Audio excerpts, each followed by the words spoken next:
And we are live, and hopefully we're actually recording this time. For future Jacob, this is take number 3. This is take number 3.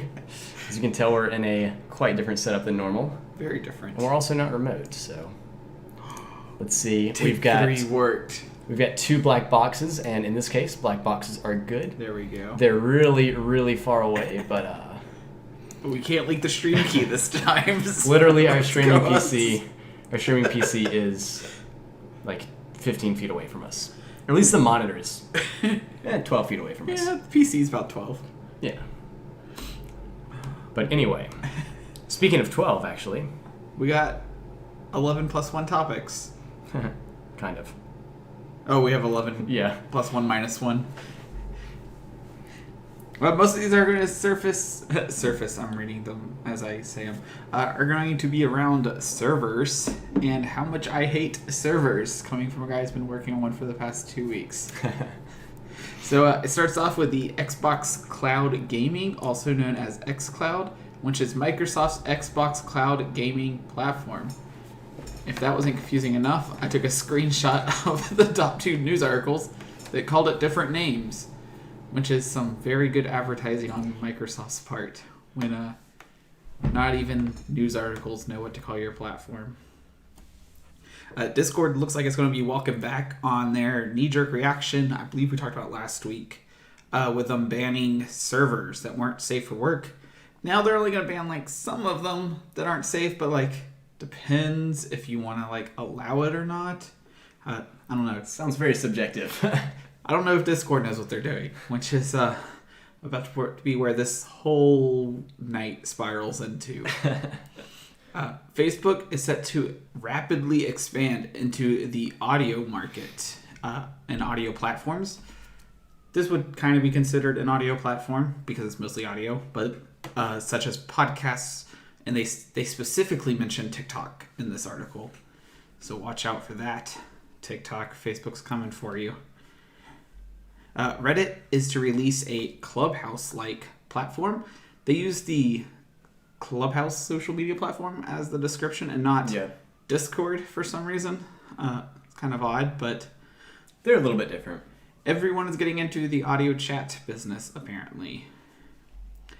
The FBI used a Microsoft Exchange server vulnerability to patch the server vulnerability.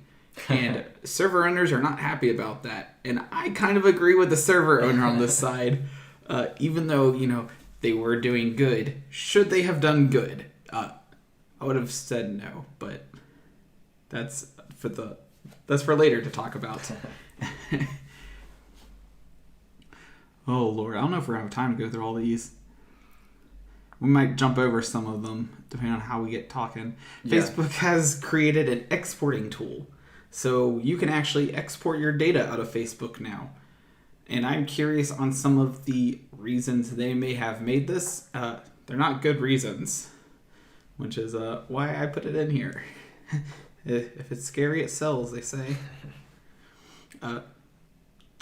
Google, we talked about their FLoC, which is their third-party cookie replacement, because cookies are a thing of the 1990s now. I like cookies. Yum. With milk. Oh, man. But apparently people don't like FLoC, which I don't argue is a bad thing. There's a lot of negatives in that sense. Facebook shuts down apps that make Facebook worth using. Simply put, there's some apps out there to make Facebook an easier or more beautiful experience. If you've ever used Facebook on your phone, you know exactly what I mean. But Facebook decides to kick them all off the App Store with DMCA notices. And then Facebook turns around and says, hey, we're going to combine all of our chat apps together. Kind of weird. I don't know. It's a lot of Facebook and Google on this one. Yes. And Microsoft, actually. Right. The 3 megacorps. They own all the news at this rate.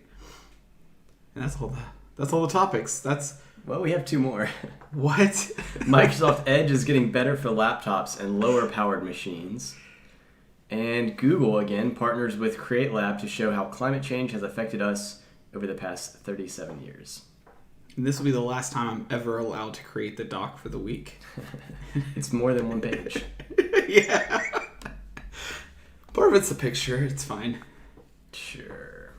So the first one here, Microsoft's xCloud beta arrives on iOS and PC this week. It's from The Verge. I mostly just wanted to bring up how bad their marketing is and the fact that I won't be using this service. So it looks like this is going to be the official Xbox streaming platform. Okay.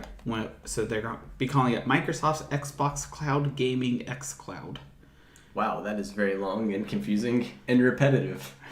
Yeah, that's pretty terrible.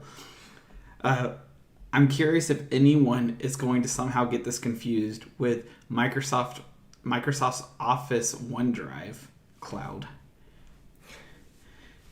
A lot of cloud in there. Yeah, Microsoft now has 2 entirely different cloud platforms. But so this will be for gaming. One of the things that was interesting, though, with Microsoft finally releasing, Microsoft's Xbox finally releasing their xCloud gaming platform, is that on Linus Tech Tips they were talking about, because of the huge graphics card shortage, that maybe this is the better alternative. I don't know if I should talk to you. I'm so used to looking at the camera to talk to camera's you. Good. Right? Because of the huge graphics card shortage, to instead to spend that money on cloud platforms such as Microsoft's Xbox Cloud Gaming xCloud or Google Stadia, which is a lot easier. Good job, Google. You named something easy for once. Now to rename it. 4 times, right? That's a really good point, though. I hadn't thought about that aspect of it. So do you want to spend $1,300 on a graphics card? Or do you want to spend $7 a month on a cloud gaming platform? And one of the options is for people that are in a more tight budget point in their life, whether you're 12 or 30, is that you can do the cloud gaming for the next 6 months or the next year. And that's only going to cost you like $100. That's $100 less dollars you have. But you would rather spend that $100 on the cloud platform now and have graphics cards go from $1,300 to $600. That's what you're hoping for. Yeah, once the price finally drops after they come back into supply. So that's a really good option. Yeah, so you are making the bet there that they are going to drop faster than your $7 or $14 or even $20 a month costs you. So if you are paying $20 a month, that's $240 a year. So you're going to hope that graphics cards drop $240 in a year. And if they drop even that much, then you broke even. Like, that wasn't a bad deal at all. That, and you probably get a 1 year newer graphics card, which means you might be able to last 1 year longer with your graphics card. It might work out pretty well.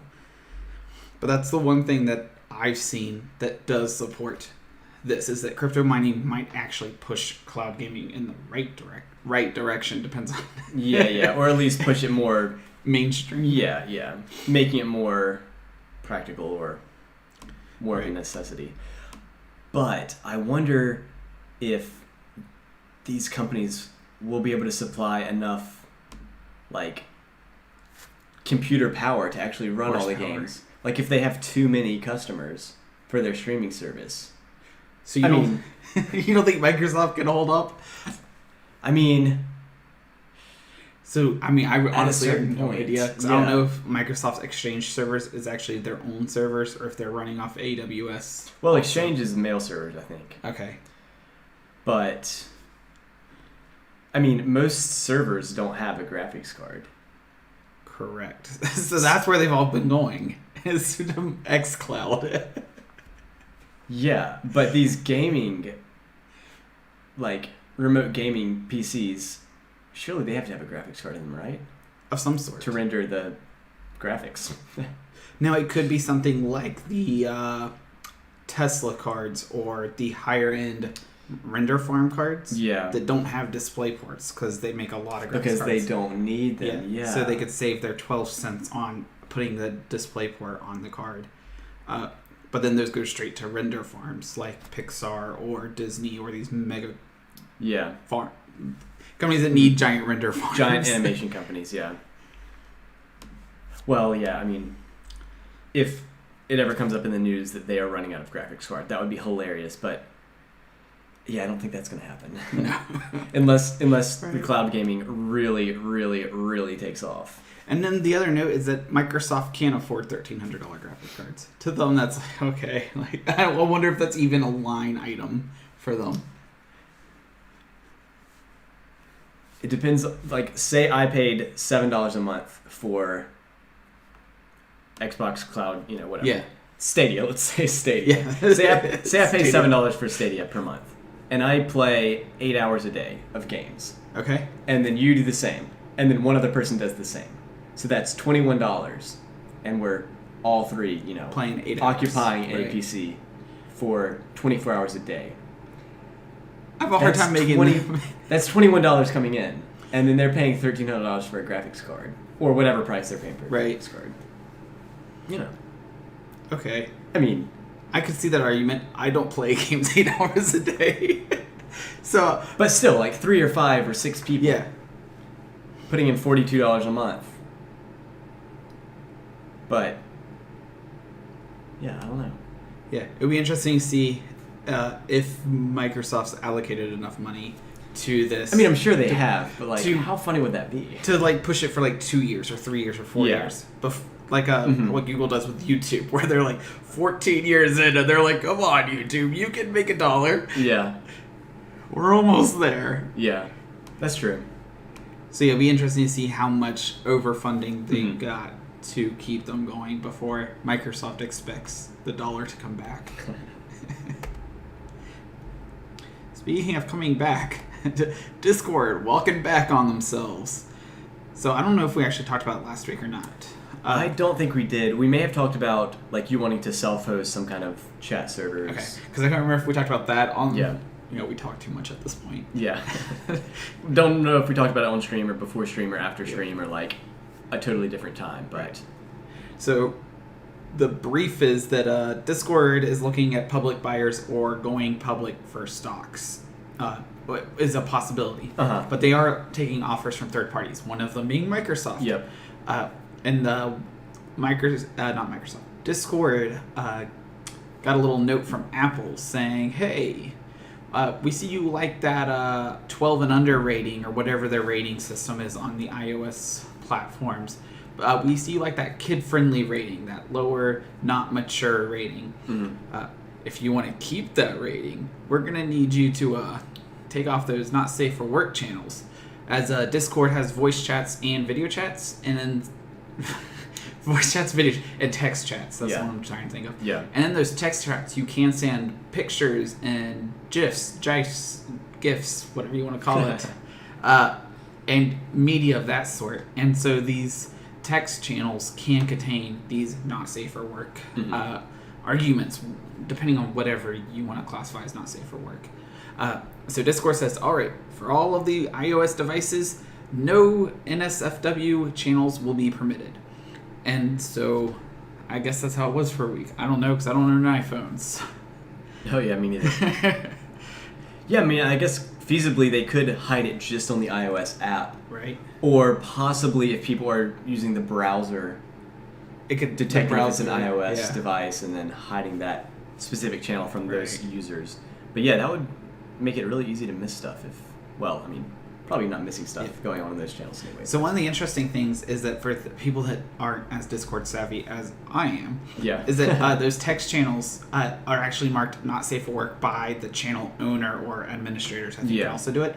So it's not like Discord is monitoring all the channels all the time. They probably are, but they're not telling you. Yeah. But it's not like that's how they're finding out. They're not finding out that, oh, you posted not safe for work content, and then they flag the channel. The server host owner, admin, whatever, is marking it as not safe for work. And it's like several of the channels I'm in aren't marked not safe for work. And that just means that, because I asked them specifically, they're saying that there's no kids allowed in the channel. So it's only mature conversations, which this would be considered a mature conversation because we're not talking, about the latest toy. Right. I don't know, something kid friendly, I guess. Yeah. I don't know. So not all not safe for work content is bad content. And a lot of times server owners will probably just throw that NSFW flag on the memes channel just in case. Yeah. So that they don't have... It helps protect them a little more. Yeah. So it looks like Discord's loosened up that ban of all not safe for work channels being allowed, and they're now allowing not safe for work servers on the iPhone and iPads app.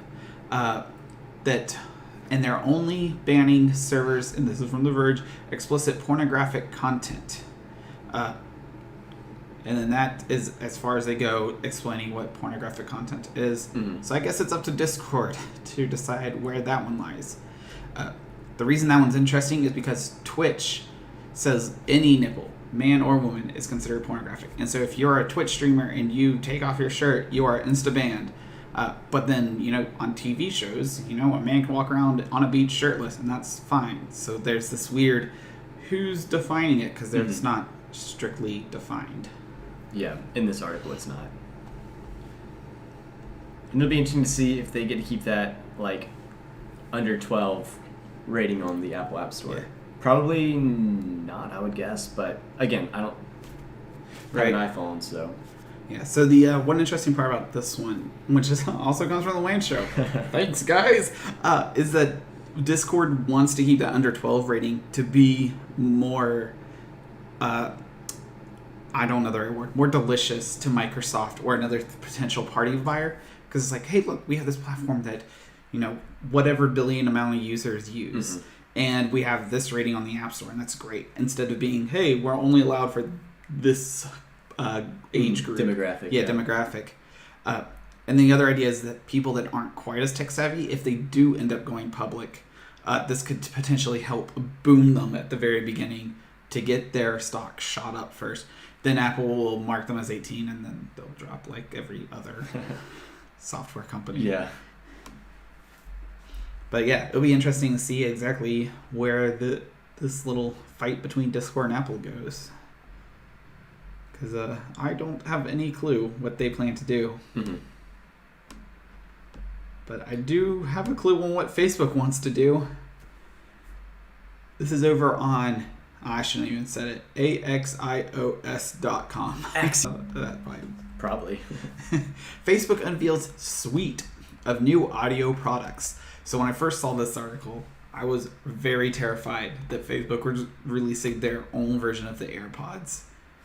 Oh, I got because Snapchat released their Snapchat spectacles that could take video. I was really scared that Facebook was going to release their own physical product. Thankfully, no, it's only just as bad. It looks like they are releasing specifically 3, I think, maybe 4. So the first one is called Sound Bites. And this is going to be for short form audio. Kind of like TikTok, but audio based? Or Vine, but audio based? Yes, I'm curious if it will have video with it. Or if that was just like Axios' version of a headline is all these audio accepting. So I am curious if it will include videos. And simply be those, 3 10-second video audio sound bites. Mm-hmm. If it's called sound bites, it probably is no video, but... so that's their first one, is to compete with the TikTok and the Vine, and I assume the Snapchat at that point, being little snippets coming from a guy that's never used Snapchat. The next one is, of course, podcast, because they want to compete with every other podcasting platform. Ooh.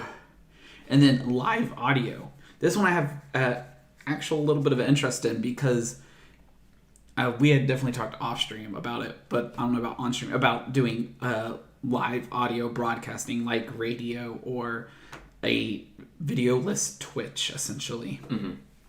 And so it looks like that Facebook might be opening up live audio, and that would be a really cool interest for, it would be easier if it was live video, for Facebook groups to have these live audio channels in them. Well, what you said pretty much describes Clubhouse. Live audio? Yep. Okay. Live audio. It's like a podcast, so you can have your speakers and then you have your audience. And all the speakers and all the audience is muted, but you can request to talk. Okay. So it's like that same concept, except obviously it's not built into the platform. It's built into Clubhouse, but it's not built into Facebook. That's pretty cool, actually. But that'll probably tie. So it is exactly like going into a presentation where you're expected to go to appreciate whatever that word I just said was, and sit there and be silent and just take in knowledge. Yes. But then they may ask for a volunteer or may ask someone to help them with some demonstration. Yes, exactly. And this would be exactly good for that. Mm-hmm. So, I mean, even us talking about something like Snapchat coming from a guy that's never talked, it's like, oh, if I could have my friend come on real fast and say what Snapchat actually is and how it works, that would be great. Mm-hmm. Yeah, good point. But it's interesting to see Facebook explode into an audio market.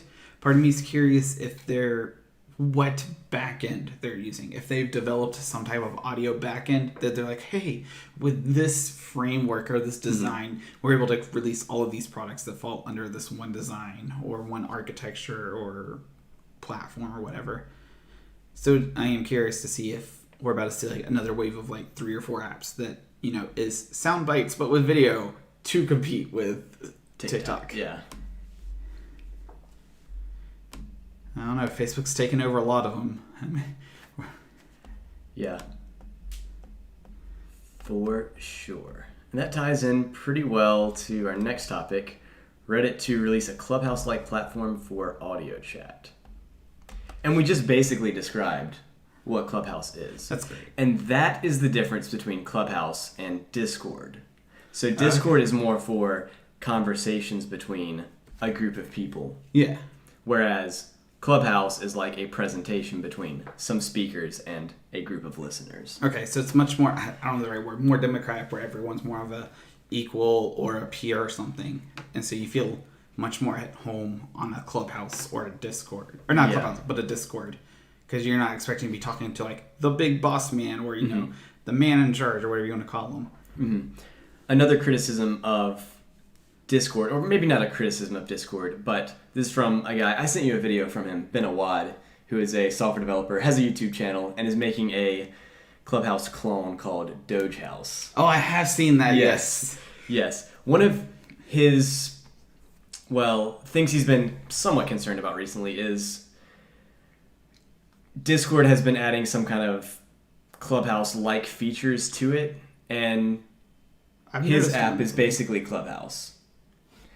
And he's kind of thinking, like, what is special about his product versus Discord? Yep. And one of his main criticisms of Discord is that discoverability, there is zero discoverability on Discord. You can't just search through channels about motorcycles or channels about Home Assistant. Home Assistant or a certain game or whatever. You literally have to go to a third-party website. Like Google. Yeah, like Google, and then search for Discord channels. Yeah. Coming from a guy that had to do it. Yeah. And even if you're looking for the official Discord server of a certain game, you can't do that in the Discord app. You have to go to a third-party website or go to the official website and find a link to their Discord channel. But with Clubhouse, it's supposed to be based around discoverability.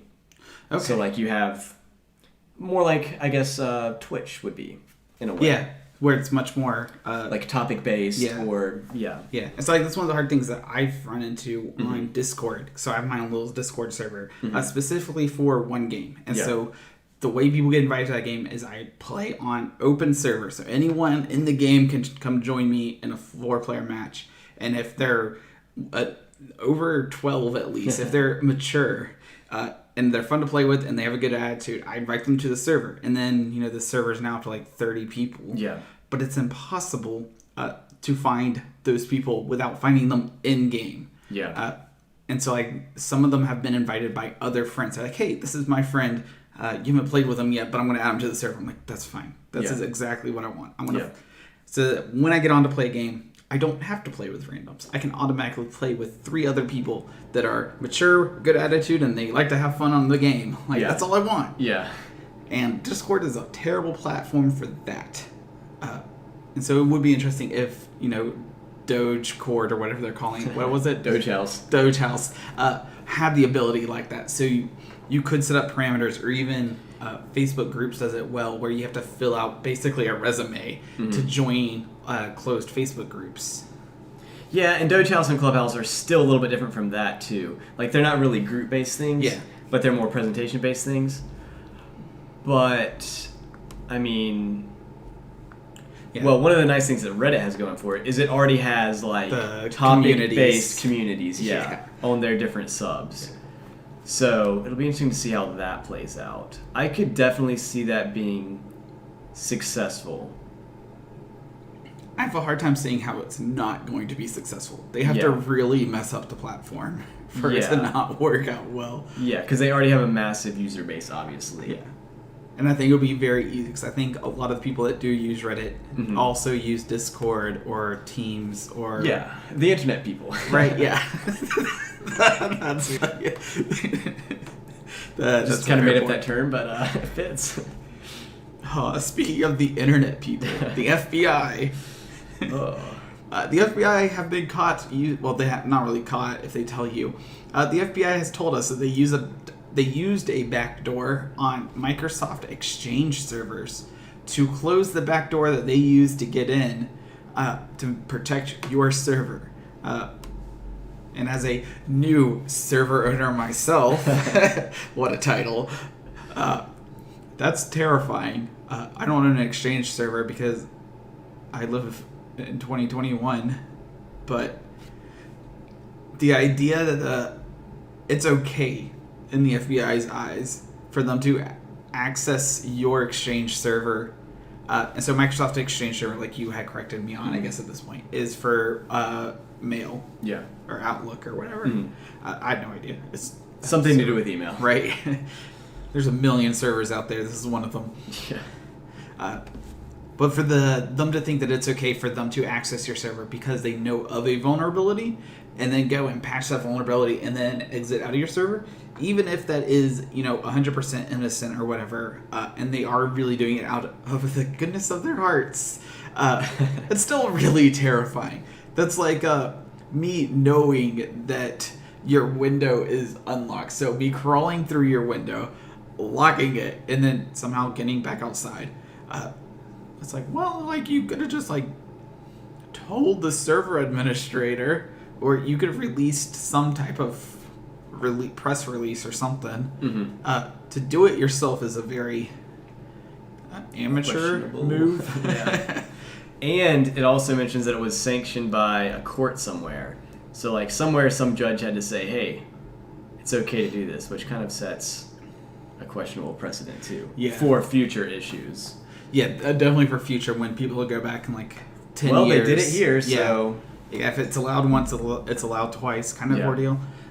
On the other hand, the devil's advocate to myself, I don't like playing this one at all, is that if they did a press release or they did try to contact server admins, most of the time server admins of something big enough to be a Microsoft Exchange server or something, chances are that they have the potential to be a bad person. They might not be a bad person, but they have the potential that they could be a bad person. And then they could have gone and used this exploit specifically to attack Exchange servers if they knew that the vulnerability existed. That's true. There is a possibility by the FBI telling you, hey, you should patch your server because here's a backdoor, that people go and look for Exchange servers with the backdoor to attack.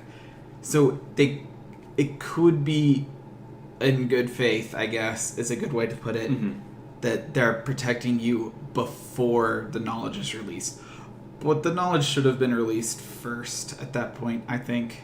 I think that would have been the more mature way to have gone about it. That's pretty much it, is that it's kind of uncomfortable that it is allowed. You know what that brings us to? Halfway point. Is it actually halfway? Ish. I thought 4 minutes 56. I was like, oh no. Nah. 30 minutes in, we're halfway. This video is sponsored by J-Mart Media and Nephew Tech. Look at our new logos. Yeah, they say yeah. Word. Nothing. Not sponsored. Not sponsored, but we use the same ones. Yeah. My computer is... How old do you think this thing is? Oh, that probably has we could look it up, 2000 series processor in it. So that would make it 9 years old. Let me see. Dell I bet it's 9. Precision M6700. Not sponsored. Wow, $1,800. Oh, that's not mine. Spec sheet. That sounds a good place to go.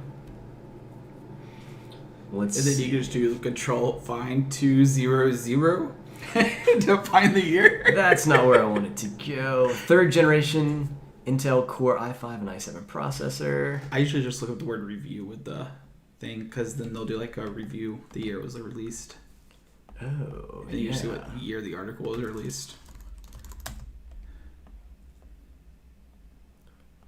This one's 2013, 2012, 2013. So it's probably released 2012. Oh, it's not that old, actually. 2012. 9 years! 9 years! Yes! Got him.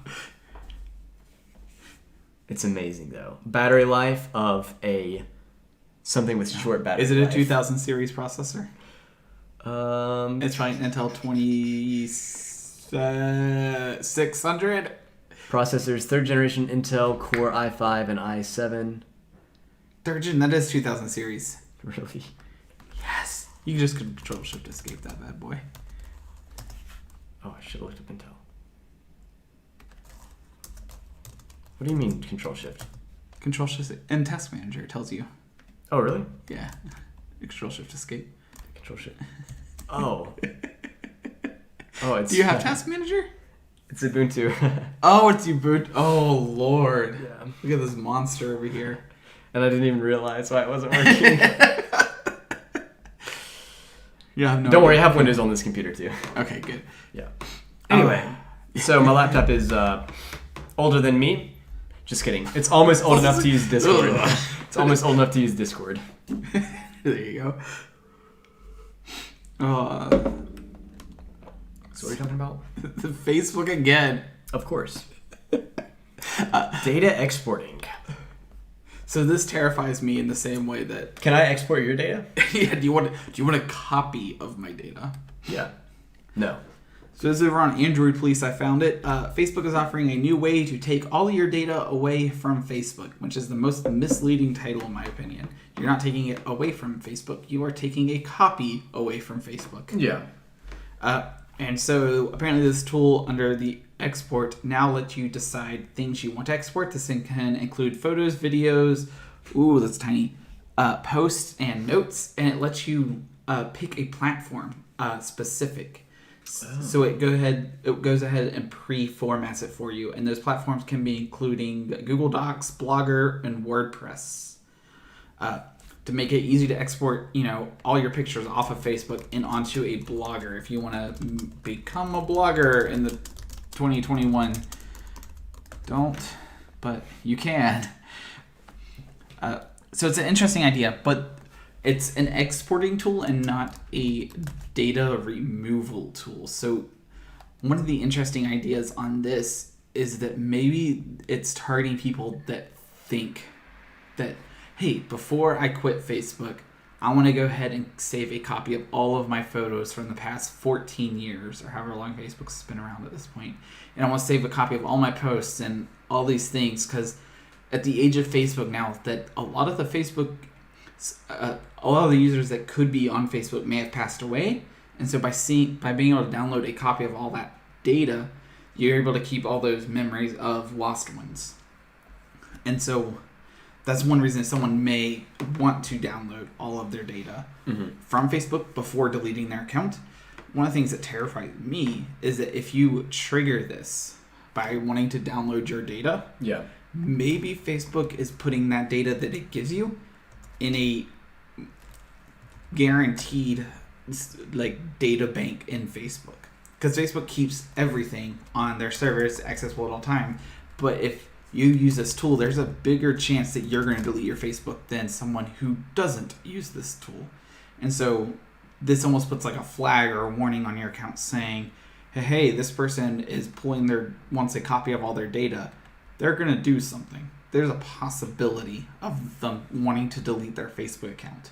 And when you do delete your account, I believe it does give you the option to delete everything on your account. Delete everything on your account. Depends on what you would consider on your account, I guess. So I'm curious if by using this tool, there is a possibility that Facebook's like, oh, we need to make sure we have this user's data. I'm not sure about the specific laws. I thought there was a law somewhere in some country. It may not be the U.S. If it is a law, it's probably in the EU, where companies were required to actually delete your data if you requested it to be deleted. And I was also wondering about data portability, because that's something I'd heard that companies or social media sites have to have a way for you to export all of your data, like from their sites. Okay. And so it looks like, I just Googled it quickly. It says, this is just a thread on Stack Exchange. And the question is, to comply to GDPR, which is it's your General Data Protection Regulation in Europe, are social networks required to have a button to export your data? And the answer from some random users, so, with 12 thumbs up, so that's a good thing. Yeah. They say, in short, no, but Article 20 of the GDPR covers the right to data portability, which essentially says two main things. The data subject had the right to an exported copy of their personal data in a common format, and the data subject has the right to have this data transmitted directly from one controller to another where technically feasible. So yes, there does need to be a way to export that data, but it doesn't have to be like a specific single button click like Facebook is adding here. There just has to be some way that if you request your data to be sent to you, okay, you can receive it. So then the devil's argument to that one is, once you post it to Facebook, is it considered your data anymore? I think it's still personal information about you that Facebook has collected. Okay. Which I think is kind of how. Because like if you post works. something on Facebook, they can flag it for false information or something. Yeah. And it's to help like spread. And I'm pretty sure that's because of my train of thought. But I'm pretty sure Facebook had some legal argument there at some point. Mm-hmm. Where they needed to fact check the stuff on their website, which is why YouTube did the same thing with anyone that said the word COVID, basically had that video taken down for like 2 months. Yeah. And then they finally just started putting a banner that says, you should look at WHO or whatever. Yeah, the CDC. CDC. Probably based on your, where you live. And so I'm curious on where it becomes not your data. Yeah. Or if it does stay your data the whole time. I'm more on the side of the internet is scary versus Facebook is good. Yeah. Well, even if they're taking down your videos, that doesn't make them not your personal data. If they're hiding videos, they still can be your personal data. Correct. But if they're hiding it for a particular reason, I'm trying to think of one. I'll think of it as soon as the stream ends. Yeah. It would be interesting to see. Mm-hmm. I don't know. It'd be interesting to know one day. Yeah. I doubt I ever will know. It's one of those things you'll die never knowing. If Facebook actually keeps a copy of everything forever. Yeah, and it could, I'm not saying that this is right, but it could make sense for Facebook to keep that data and to pay those fines that are incurred from keeping that data if Facebook can make more money off it. And I'm not saying that's right at all, but I'm just saying that they're a company and they're going to do what makes them money. They're not going to do what's good for their users or what's legal in all cases. But usually what's legal is also best for the company. But I forget where I heard it. I think it was a Louis Rossmann video, but it's like, why would you pay $1.75 for a parking meter every day when you could pay a 25-cent fine for a ticket? And it's the same idea. Why would Facebook delete your data to protect the user or whatever when they could just pay the fine of keeping your data? Yeah. It's the same idea.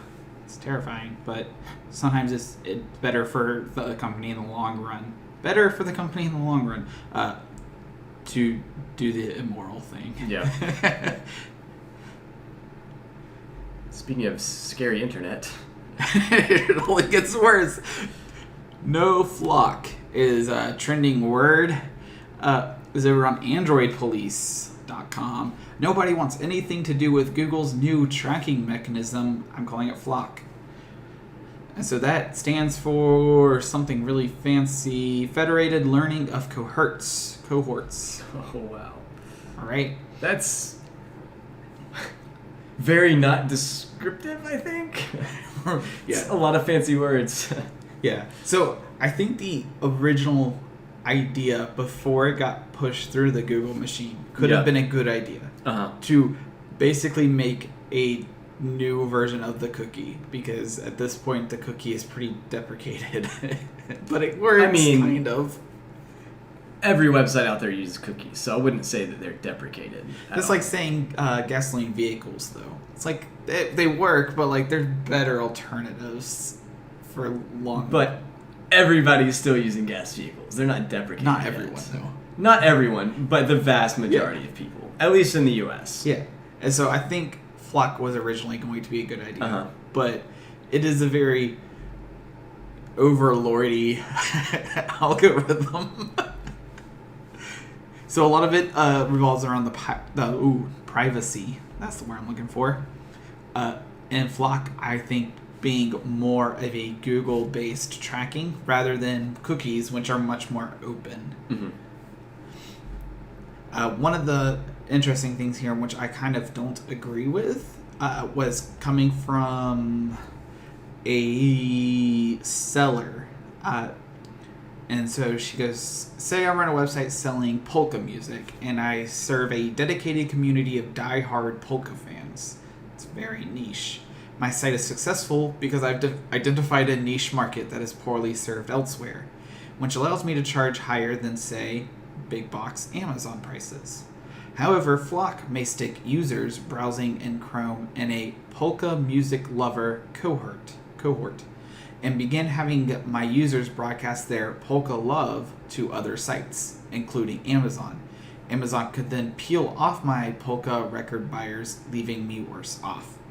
And that's one of those things where FLoC would be better for the consumer, but now it's bad for the small business. And as a small business owner, I kind of don't disagree with this one.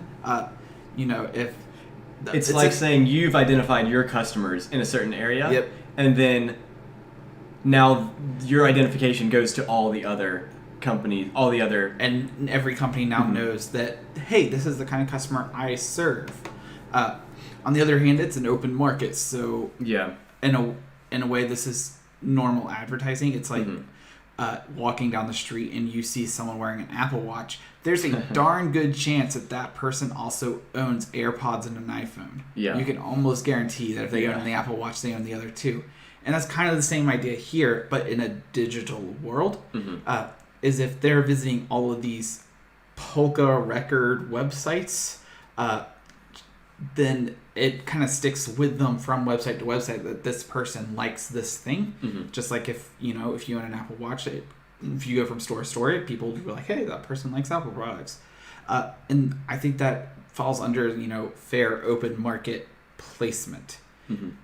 I think it's a lot sketchier if not everyone has access to this, though, and they're not able to see. So, if someone's going on Amazon and looking for computer parts or something, they should equally be pointed towards me as they are Amazon. Which is kind of, I don't know how you would split that, though, because Amazon does a lot more business than I do. They serve a lot greater audience. They have a lot more locations. They're much bigger. They're pretty much everything except personalized, I guess. Yeah. Even then, they're probably more personalized simply from the sheer number of vendors. Yeah. Yeah. So, I don't have the solution, but I don't think that saying that FLoC is bad because it's going to kill small businesses is the right answer. It's just more complex than that. Yeah, it's more complex than yeah, that's a good way to put it. Than saying that it helps only the big guys. I think it helps the consumer, and the problem is the consumer wants the big guys. And changing out cookies for FLoC would be a big change that a lot of websites would have to take into account, and also browsers. Yeah. And unless FLoC is actually adapted by the W3C or whatever, the World Wide Web Consortium, I think is Okay. The people who like rule over a lot of the standards. There's a lot of different There's organizations that rule over which web is a standards. good thing. There should not be one organization. But then, if Mozilla doesn't adapt FLoC for Firefox or Edge takes 7 years to adopt it. Yeah, and it'll be interesting to see how, like, is it built into Chromium or is it just built into Chrome, because Brave and Edge are built on Chromium, or Apple browsers like Opera. Yep. It's Opera, Apple, and then Safari. Yeah. Or if FLoC is a completely independent, stays a completely independent thing now because of the pushback. Uh-huh. So if you are a Chrome user, just like having the ability to right click on your tab and hit mute or pin or something, which I don't know if you do or not because I don't use them for Firefox or the other ones. Yeah. Maybe it's a Chrome only feature that only Chrome users get to have and experience, and it makes the Chrome experience better for the Chrome users. Mm-hmm. Just like DuckDuckGo says, the DuckDuckGo experience is better because there's no tracking, because of the privacy. Mm-hmm.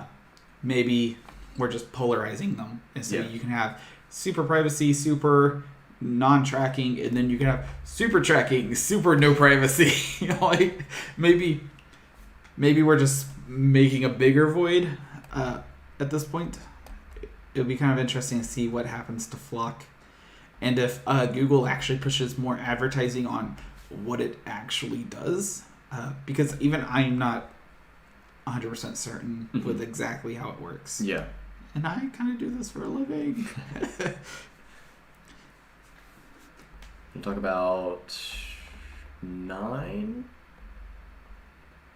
8 and 9 kind of go together really well. Okay. 8? So, 8 and 9 together. These are about Facebook, and it kind of ends off Facebook, I think, for the rest of the night. Yes, it does. Hallelujah. So, this is where Facebook has a couple third-party apps, which I didn't even know existed. Me neither. 2 specifically are Swipe and Simple Social. They both got DMCA takedowns, so that's where Facebook goes through the United States government and basically says, ho, that's not your content you're displaying. And the U.S. government kind of slaps the book on the companies to either comply or get ready for a fancy lawsuit. And if you're ever going to go in a lawsuit against Facebook, you will probably comply. I think we said before, they have money. So Swipe and Simple Social made a couple statements about exactly how it all happened, basically exactly that. And they are shutting down their business. So the only way to access Facebook will be through the Facebook store. Not Facebook store, Facebook app. Yeah. And, or website, but yeah. Or website. But actual first party. A legitimate first party source. Yeah. Which kind of makes sense. A lot of more open and open source, I guess, platforms don't have this kind of idea. So I used to be in IRC a lot. And IRC basically was a protocol, and then you had an application that just worked with the protocol. Yeah. And I've been looking at Matrix, which there's a Matrix protocol, and that's the exact same thing, where you have like 12 different apps on the Windows platform, and 8 apps on the Android, and 7 on the iOS that all access this one protocol. So you can talk to people with different apps, but it uses the same language between them. That's pretty cool, actually. It's really neat because it's a open, whatever that open GPL3 or something standard is, and then the developers people make apps that can read that protocol. So it looks like Facebook is saying, we are not going to be a protocol. We are a service. And that's exactly what this looks like. Because Facebook could have become a protocol, I guess, if they continue to allow people to access it through other apps. But they are staying within their own bubble, and that's not the worst thing. And I'm curious if that has to do with article number 9, Facebook preparing to integrate WhatsApp, Facebook Messenger, and Instagram. I don't know about WhatsApp. I think it's encrypted end-to-end. Yeah, or there's an option in there. Yeah. And so I'm curious if that was part of it. But we've talked several times last week, right? About how there's 14 apps on our phone that for just chatting, and Facebook looks like they're going to combine all of theirs. So that'll split about my chat apps in half. Thank you, Facebook. They listened. They were responsive within a week. But yeah, so this basically just says that Facebook is looking at combining the three, I believe. Or at least allowing cross communication between each service. Because this mentions 2 years ago, Facebook announced its plans of integrating WhatsApp, Instagram, and Messenger. During the announcement, Facebook said it isn't unifying its services, but rather merging the underlying architecture of the messaging services. This was done so that users on all platforms can contact each other, even if one of them isn't on the other platform. But that's 2 years ago. Yep. So that can have certainly changed now. With my business Instagram and my business Facebook page, if someone messaged me on Instagram, please don't do it. It messages my Instagram, my Facebook Messenger, and my Facebook on my computer. And I have to actually open my Instagram, check it, and then I have to go on my Messenger, check it, and then on my Facebook app and check it. Because if I check one, it doesn't mark off the other two. It's super annoying. So don't message me on Instagram. You know who you are. Otherwise, like it's a really big mess. I would like to see it be Facebook, Instagram, Messenger. Yeah. And Instagram is just the social part where there's no chatting in it. And Messenger has the WhatsApp, the Instagram, and the Messenger all built into one. Because Messenger is a pretty darn good name for a messaging app. They should probably keep that one. And you should be able to log in with your Instagram account or your Facebook account and link the two. And then just have your chat done through. Yeah. You can chat your friends on Facebook or chat your friends on Instagram. Do that. But yeah, but it'll be interesting to see. Because it was an option. I forget what it was called. But you could have all your chat apps put together. And so you would have your Yahoo chat and your MSN chat and your whatever the third one is. Mm-hmm. And they'd all be in one window and make it super convenient. It'd be nice if Facebook could bring that back with all of their platforms. But it doesn't look like it. So don't message me. That's the moral of the story. Unless you're a paying customer. Do you want to go into those or? We can go into those. We can end it. We are at, 51 minutes? We can save it for next week? We can save it for next week. All right. We're saving it for next week. So don't look at the bottom of my description. I'm going to delete it right now. Have a good week. Bye. Talk to you next week.